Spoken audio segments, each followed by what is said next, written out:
हुआ है। क्योंकि भगवान जब भगवान अपन सब लीला के समेट बेर गोकुल बेले भगवान लीलापुर हगे, फिर भगवान वृंदावन जाबेल लीलापुर हगे, फिर भगवान मथुरा गए, फिर भगवान उज्जैन जाबेर उन्होंने पढ़ाई कर रखे।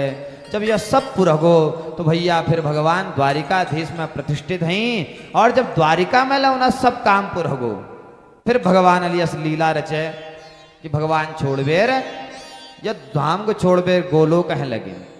देखो भगवान जो लोक मरुनी उगु साकेत कुनी, और भगवान श्री कृष्ण जो लोक मरुनी उगु गोलोक कुनी, और नारायण जो लोक मरुनी उगु वैकुंठ कुनी। तो भगवान गोलोक है जब जानी तो वह भगवान पास द्विजणी छी सब वो हवे पहली ची होती मैत्रेय जी, और दूसर जो महापुरुष छी जो भगवान का भय छिन चचा चाल छिन वो को छिन उद्धव जी।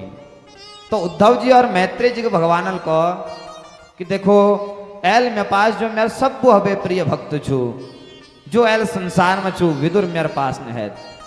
परंतु तुम दोनों जी मी अशकुनु कि जब मी आवटी लजुन तो विदुर के जब यह पत्ता लागल कि भगवान छोड़वे लगी ना तो विदुर अपन शरीर गोत्ती का छोड़ दिया। लेकिन तुम विदुर जी को सांत्वना दिया और जो ज्ञान है तुमको देनी उगो जाबेर तुम्हें भगवान को नहीं कि तुम विदुर जी को ज्ञान सुनाया। तो भैया कालांतर में क्या हो भगवान लगे न, और भगवान जब उन दोनों के जी मैत्रेय जी को और उद्धव जी की जब यह ज्ञान दे तो उद्धव जी लौटबेर आज भगवान दर्शन करबेर जब आई ना तो उन्होंने विदुर जी पास गई उनको प्रणाम कर रखा। दोनों ला आपस में दोनों को प्रणाम करा और प्रणाम करबेर बहुत बात चली। बात करबेर बातों में उद्धव जी को कि देखो भगवान हमेशा ऊपर हमको छोड़बेर यह पृथ्वी का जगह हम मृत्यु लोक लखुनी वो छोड़बेर यहाँ बटील हगिन या सुनबेर। विदुर जी बड़े परेशान हैं तो कुनी विदुर तुम परेशान नहीं हो, भगवान नल जान भगत तुमको बहुत याद करो और भगवान नल तुम ऊपर उपदेश करा कहो। जब विदुर जी यह सुना तो कहो कि उद्धव तुरंत तुम मेरे उपदेश सुनाओ। उद्धव कुनी की देखो जदू प्रेम तुम भगवान दगड़ कर छा उदू का प्रेम मिला कन्नू, और भगवान जाना अकेला कि कह कोई प्रेमी कह कोई मैं चल कोई आदिमा शैण जब उनको छोड़ पे ले जाए तो उनको दुख हो। तो भगवान जो ये भक्त ची दुया इनको दुख छी तो उद्धव को नहीं कि मैं तो सामर्थ्य नहीं मैं तुमको सुना सकूं, परंतु तुम एक काम करो हरिद्वार जाओ वह मैत्रेय जी छिन उन पास जाबेर तुम उन दगड़ संवाद करो और वो तुमको सब प्रकार तुमको ज्ञान करवे, तुमको पूर्ण कर दल ज्ञान बटी।